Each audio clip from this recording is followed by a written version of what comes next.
আমাদের জুলাইবাড়ি আমাদের দক্ষিণ জেলা পরিষদের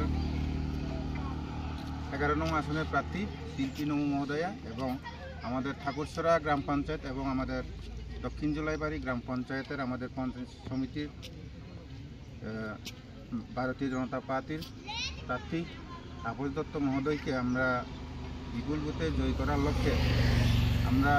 ঠাকুরছড়া এলাকায় আমাদের 49 নং বুথে আমরা বাড়ি বাড়ি জনসম্পর্কে আমরা বের হয়েছি এবং যথেষ্ট ভালো সাড়া আমরা পেয়েছি এবং আগামী দিন আমরা ভালো একটা রেজাল্ট এই ঠাকুরছড়া গ্রাম পঞ্চায়েত থেকে আমরা পাবো এই আশাটুকু রাখছি। এবং আমাদের জুলাইবাড়িতে আমরা আমাদের গ্রাম পঞ্চায়েত রয়েছে, সেখানে আমরা বিনা প্রতিদ্বন্দ্বিতায় আমরা জয়ী হয়েছি 70 আসনে। আমাদের পঞ্চায়েত সমিতি 11টির